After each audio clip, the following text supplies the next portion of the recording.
Hi everyone, welcome to my next video on digestive system anatomy and medical terms in relation to this chapter. What is basically digestive system? Digestive system is a system which is helping in digestion of food. But this digestion of food can be divided into three parts. Ingestion of food, then digestion of food, then lastly we have defecation. That means we take in the food, that is ingestion of food. Digestion means we get the nutrients and energy from the food that we taken in. It has to be digested and we have to get the nutrients from the food by absorption.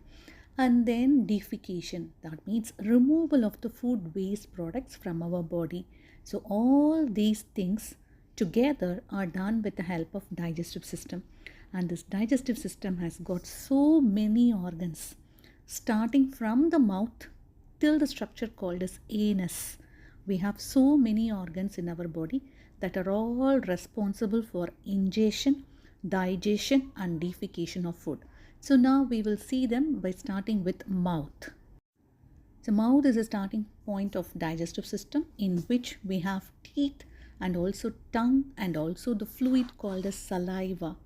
All these together will start to digest the food and also it helps in ingestion of food. We know that teeth are helping us to grind the food and tongue is helping us to roll the food and mix the food with saliva. And saliva is a fluid which is produced by salivary glands within the mouth. And that saliva is helping in moisturizing or lubricating the mouth, and also it has got digestive enzymes that will help in the digestion of food, and also it will get mixed up with the help of our tongue. And the food that is mixed with saliva and rolled into a ball-like thing is called as bolus of food. Now, what are the structures that are producing the saliva in our mouth? We have two types of salivary glands. We have major salivary glands and minor salivary glands. Major salivary glands are of three types. We have parotid glands that are present in front of the ear, submandibular gland or submaxillary gland that is present below the lower jawbone, sublingual gland that is present below the tongue. So all these glands are present on either side of our body. So we have a pair of parotid gland, pair of submandibular gland and pair of sublingual gland. These are the major salivary glands which produce saliva, and also in addition to that we have so many minor salivary glands inside our mouth and on the lips and on the tongue like that. And now we will see about the bolus. So bolus should move to the next part of our body that is called as pharynx. Pharynx is a tube-like structure which is connecting nose with the internal organs and also mouth with the internal organs. So we can call the portion of pharynx near the nose as nasopharynx, and portion of pharynx near the mouth is called as oropharynx. So you can see that there is a connection between them. So this part of pharynx is also called as a common pathway for both food and the air. But food should go into the digestive tract or gastrointestinal tract, and air should go into the respiratory tract. And also there is a third part of pharynx which is also called as hypopharynx or laryngopharynx, which is close to the larynx of respiratory tract. And now the food that we have swallowed from the mouth has entered into the oropharynx. Now it has reached the hypopharynx. Then it should go down into the esophagus. Why it is not going inside the trachea or the respiratory tract? That is because of the epiglottis that is present just above the larynx will protect or prevent the entry of food into the respiratory tract. So when the epiglottis opens up, air enters inside the larynx. But if epiglottis is closed, food will enter inside the digestive tract or esophagus. But just imagine that when you are eating food and you try to talk, the larynx will automatically produce a voice and epiglottis will open up because air has to come out, then only we can speak. So that is the time when a small particle of food can enter inside the respiratory tract. And that time we will start to cough out rapidly to bring out that food particle. That is a natural mechanism. So always food should go into the esophagus and air should go into the larynx. So now we will see about the esophagus. So esophagus is seen just below the hypopharynx. It is also called as the food pipe. So it is starting from the neck and it is going until the stomach. So this is connecting the portion of pharynx and also the upper portion of stomach. So this esophagus is a tube-like structure which is present both in the neck and also in the chest. So portion of esophagus in the neck is called as cervical esophagus, and portion of esophagus in the thorax or the chest is called as thoracic esophagus. And also at the top and bottom of the esophagus we have two sphincters. Sphincters are like valves which will close and open the esophagus. So at the top of esophagus we have upper esophageal sphincter, and at the lower end of esophagus we have lower esophageal sphincter. Now the food from the pharynx is moving down into the esophagus, and it will move in the esophagus from one compartment to another compartment with a movement called as peristalsis. Peristalsis, that is a word used to refer to the movement of food inside the esophagus. It moves from one compartment to another, and that movement is called as peristalsis. And once all the food has gone into the stomach, then the lower esophageal sphincter will close the mouth of the stomach. But if there is a defect in lower esophageal sphincter, what will happen? The food that entered into the stomach, that has got mixed with the hydrochloric acid, will flow back into the esophagus and leading to a condition called as gastroesophageal reflux disorder or GERD. And if it happens many times, it will start to irritate the esophagus, and in later life it can also turn into a cancer. So always be very cautious about the symptom of gastroesophageal reflux disorder. When you are eating spicy foods or eating too much, you can feel a little bit of GERD. But if it is present frequently and often, you have to visit a doctor to get treated for that condition. So now we'll move to the stomach. So after the esophagus, we have the stomach, and the portion below the chest is called as abdomen. And we can roughly divide the abdomen into upper abdomen above the umbilicus, and below the umbilicus we can call it as lower abdomen. And abdomen is present just below the chest or thorax region, and it is present above the pelvis region. So it is in between thorax and pelvis. And also, to be specific, we can divide the abdomen into 9 regions. We have a right hypochondriac and left hypochondriac, that is below the ribs. Epigastric region is around the stomach, and below that we have a right lumbar and left lumbar just close to the lumbar vertebra. An umbilical region is around the umbilicus, and below that we have a right inguinal and left inguinal region close to the inguinal area, and hypogastric or pubic region. So these are the regions in abdomen. Many times in the exam they ask this question, how many regions are there in the abdomen? So now we will go inside the abdomen. What all structures are present inside the abdomen? Inside the abdomen we have a cavity called as peritoneal cavity, and it is lined by a membrane or a structure called as peritoneum.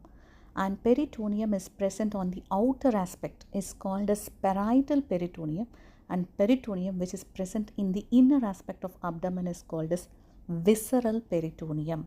And most of the organs of digestive system are present intraperitoneally. That means they are present inside the peritoneum. And there are many other organs which are present outside the peritoneum, which can be called as retroperitoneal or extraperitoneal. But only in the digestive system we have rectum that is present extraperitoneally. Other than that, all the other organs are present within the peritoneal covering only. And also the peritoneum that is found in front of the abdomen is filled with fat, and that layer of peritoneum can also be called as omentum. And mainly this layer of peritoneum, that is the omentum, is helpful in the deposition of fat. So it is also called as the fatty layer which is present in front of the abdominal organs. Now we will move into the parts of the stomach. You can see in this picture, stomach has got many parts. The portion of the stomach that is close to the esophagus is called as cardia, and the portion of the stomach below that is called as fundus, and even below that we have the body of stomach, and even below that we have antrum of stomach, And at the end of the stomach, we have pylorus. So these are the parts of the stomach. And what is the function of stomach?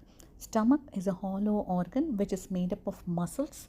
When it gets filled with the food, it secretes hydrochloric acid and enzymes that are helpful in the digestion of food. So food that has entered into the stomach will be still broken into small pieces with the help of hydrochloric acid. Hydrochloric acid is highly acidic, which can break the food particles even smaller so that we can get the nutrients from the food. So now the food from the stomach should move into the next part, that is called as the small intestine. But again, here near the junction of small intestine and stomach, there is a sphincter called as pyloric sphincter. So once the food has entered into the small intestine, pyloric sphincter will close the mouth of the stomach so that food doesn't go back into the stomach. Now let us see about the parts of the small intestine. Small intestine can be divided into three parts. The upper portion of the small intestine, which is close to the stomach, is called as duodenum. Duodenum, that is the first part of small intestine. And below that we have jejunum, that is the second part of small intestine. And at the end of the small intestine we have ileum. So these are the parts of the small intestine, and the major function of small intestine is to absorb the nutrients from the food. So food from the stomach will enter inside the intestine, and also intestine receives bile juice and pancreatic juice, which are having enzymes to digest the food, so which will further digest the food and also helps in absorption of the nutrients from the food. And major amount of absorption of nutrients is taking place in the jejunum of the intestine. And finally, the food waste has to be eliminated from the body. So after all the absorption, food will move into the large intestine. And the junction of small intestine and large intestine is called as ileocecal junction. Now we'll move to the large intestine. The parts of the large intestine are cecum, ascending colon, transverse colon, descending colon, and sigmoid colon. These are the parts of the large intestine, and also one more part is there. At the tip of cecum, you can see a small tail-like structure that is called as appendix. And medical research have found that this appendix is of no use to human beings, so it is considered as a waste organ or vestigial organ. But even it is a waste organ, but sometimes it gets infected, and that condition is called as appendicitis, which can lead to surgery for the removal of appendix. So that is about the appendix. So now we'll move to the large intestine. Now the food from the small intestine through the ileum will reach the cecum, that is the first part of large intestine, and then it goes up into the ascending colon, and then it moves to the transverse colon, and then into the descending colon, then into the sigmoid colon, and finally after the large intestine it will enter into the rectum. And in the large intestine, mainly absorption of water takes place. All the absorption of nutrients, minerals, everything will be happening in the small intestine, but absorption of water is happening in the large intestine. And also we should know about two more anatomical parts in the large intestine. The junction of ascending colon and the transverse colon is called as hepatic flexure, because the organ liver is just present above that. So we can call it as hepatic flexure. It is present on the right side. And same like this hepatic flexure, on the opposite side, at the junction of transverse colon and descending colon, we have splenic flexure, and that is where the organ spleen is present. So these are very important when we are coding for the colonoscopy. So that is why I am insisting on this. So just keep in mind that we have a hepatic flexure and splenic flexure on the large intestine or colon. After all this, the food waste will enter into the rectum, where it will be stored for some time, and once it gets full, we will remove it through the opening called as anus. So anus is considered as the terminal part of digestive system, through which we do the process of defecation or removal of the food waste materials. In addition to all these organs, we have some accessory organs in relation to the digestive system, and they are the liver, gallbladder, and the pancreas. So now we will learn furthermore about the liver, pancreas and the gallbladder. Liver has got 4 lobes in it, and the lobes are further divided into segments. And the names of the lobes in liver are right lobe, left lobe, quadrate lobe and caudate lobe. And also the main function of liver is to produce the bile juice. It is a fluid or a liquid that contains digestive enzymes which are helpful in mainly digesting the fatty food. And also the bile that is secreted by the liver will be flowing down through hepatic ducts into a structure called as gallbladder. That is the one which you are seeing in green color here, which will be holding the bile juice until the food enters inside the small intestine. So immediately the gallbladder will pour the bile juice into the small intestine through a structure called common bile duct. And after that we have the pancreas. Pancreas is a leaf-like shaped organ which is present below the stomach. It has got both endocrine function and also digestive function. It produces some enzymes called as amylase and lipase, which are produced by the acinar cells of the pancreas, which are helpful in digesting carbohydrate or starchy food and also the fatty foods. Apart from that, pancreas is producing 2 important hormones called as glucagon and insulin. Both are responsible for controlling the blood sugar levels in our body. And the enzymes that are secreted by the pancreas will be delivered to the small intestine through pancreatic duct with the help of pancreatic juice. So both bile juice and pancreatic juice are helping in the digestion of food. And now we will see about the medical terms in relation to this chapter. The medical term for lips is labial or keylobe. The medical term for mouth is oral cavity. Medical term for teeth is dental or odont. Medical term for saliva is sialobe. Medical term for salivary glands is sialadeno. Medical term for salivary stone is sialolith. Food that is mixed with the saliva inside the mouth is called as bolus, and the movement of food inside the esophagus is called as peristalsis. Next is the medical term for tongue is glossal or lingual, and the medical term which is referring to vestibule means it is the mucosa and submucosa of the lips and cheeks. It is like the pink tissue that is present within the mouth, in between the teeth and cheeks, in between the teeth and the lips. That is called as vestibule. And also the medical term for food pipe is esophagus. The medical term for stomach is gastro. The medical term which we use for small intestine is entero. The medical term which we use for large intestine is colon. Next is the medical term for rectum is procto. And the medical term for the poop is stools, feces or fecal matter. All these are referring to the food waste. And the medical term for liver is hepato or porto. Biliary tract or biliary system is called as cholangio. Bile duct is called as choledocho. Hepatic duct is referred to as hepatico. Gallbladder is referred to as cholecyst. Gallstone is referred to as cholelith. And there are some problems or diseases which can occur with the digestive tract, like adhesions means abnormal attachments. Fistula means abnormal connection between 2 body parts. Fissures means split or tear. Hernia means defect in the abdominal wall leading to bulging out of abdominal organs. And then we have hemorrhoids means piles or bleeding veins. And also you should know about the suffixes which we add to surgical procedures.